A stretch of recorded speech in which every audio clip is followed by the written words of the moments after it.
When the name George Washington is mentioned, most people can recall that he was the first president of the United States. In addition to his political endeavors, Washington is often celebrated for his contributions as a soldier, patriot, and innovative farmer. However, what many textbooks don't tell you about the most famous founding father is that George Washington also had a passion for distilling whiskey. In the 18th century, whiskey was an important and popular drink among Americans, and, therefore, distilling was common among Virginia farmers.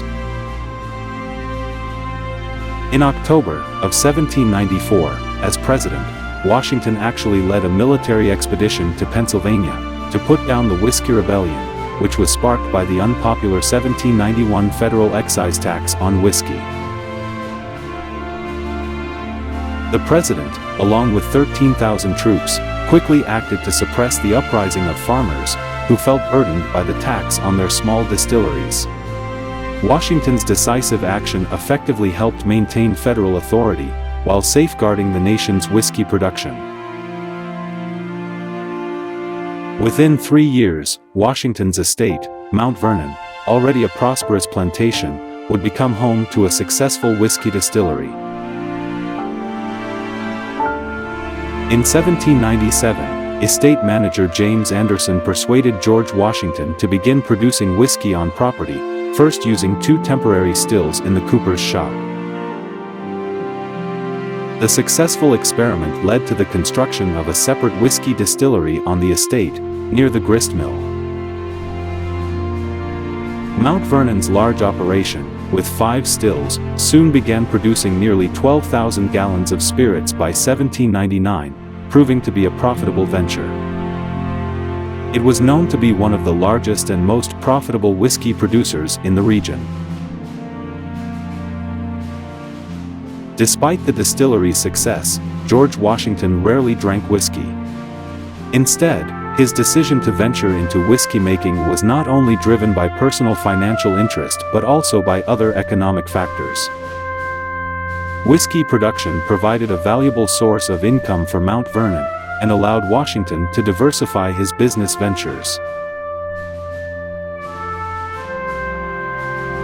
Some of the whiskey produced at Mount Vernon was substituted for the rum regularly distributed to his workers. Both slaves and employees on the estate were given the drink as a weekly ration and as a reward for hard work. Washington, who was a pioneer in the implementation of sustainable farming practices, recognized that whiskey production allowed for a practical way to make use of excess grains produced on the plantation, while the distillery's waste products yielded a great amount of feed for the plantation's cows and pigs. To make whiskey, Washington and his team followed a meticulous process that involved fermenting grains such as corn, rye, and barley. These grains were ground into a coarse meal, mixed with water, and then heated, to convert the starches into sugars. Yeast was added to the mixture, to initiate fermentation, which produced alcohol. The resulting liquid was then distilled, to increase its alcohol content and flavor. Washington's whiskey was known for its high quality and smooth taste.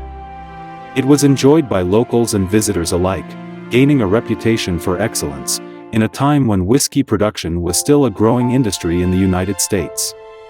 Washington took great pride in his whiskey-making operation, and viewed it as a way to help support the economic development of the new nation.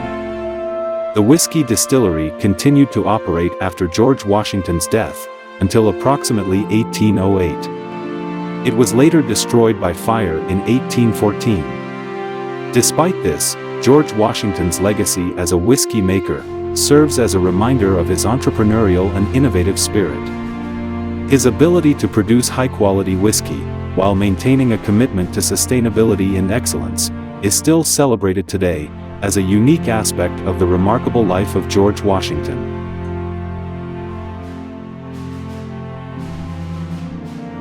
Thanks for watching. Please like, subscribe, and click the bell. Stay tuned for more videos, coming soon.